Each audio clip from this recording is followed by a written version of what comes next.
Hey everyone, so from the outset I want to say that this video and the next one are probably, or at least need to be, some of the most important and foundational parts of our discipleship upon which all the rest of our discipleship should be built. And when I tell you what it's going to be about, you're probably going to feel so underwhelmed because you're probably going to say, well, Stephen, that's like so basic. Do we even need a whole session about this? You see, what I want to talk about today is what the Apostle John says about God when he says twice in 1 John chapter 4 that God is love. Not love is God, by the way, that's the movies, but that God is love.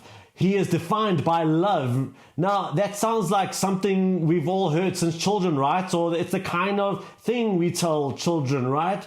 But let me tell you, there's a world of a difference between going on one hand, yeah, I know that God is love. And on the other hand, actually having the idea that God is love frame everything you know about God. And even beyond that, whereby the love of God becomes the thing that defines you, that satisfies you, that gives you joy and life and power.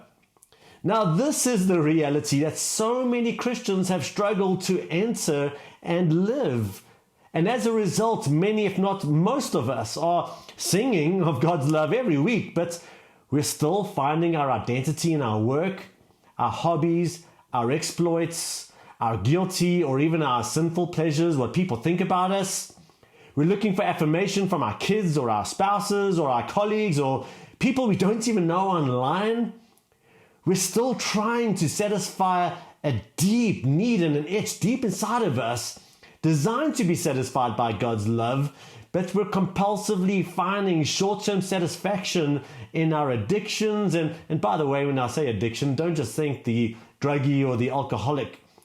I include some of the more acceptable societal addictions like porn, shopping, work, sports, people-pleasing, and I really could go on and on.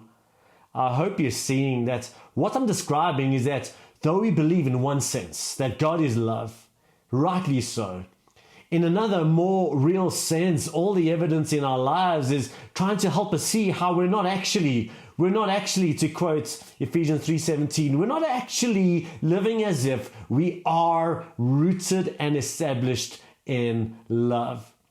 And I haven't even spoken about how we see God, or at least how we think God sees us when we fall or where we fail or when we sin. Because in those moments, I think many of us suddenly perceive God to be far less loving, right?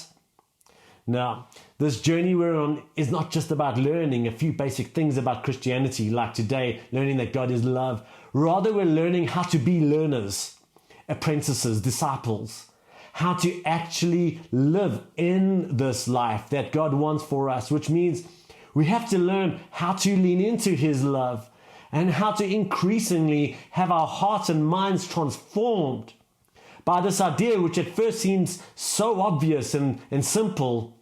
And yet the truth is our hearts are really still so far from being able to truly receive and be transformed by this love.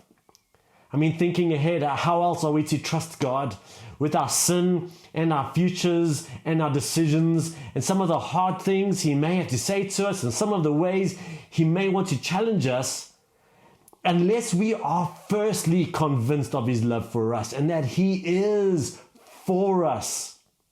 And so in our groups, we're going to take this idea further, as well as learn how to better surrender to this idea that we know, but actually allow our lives to be shaped by it, by the love of God.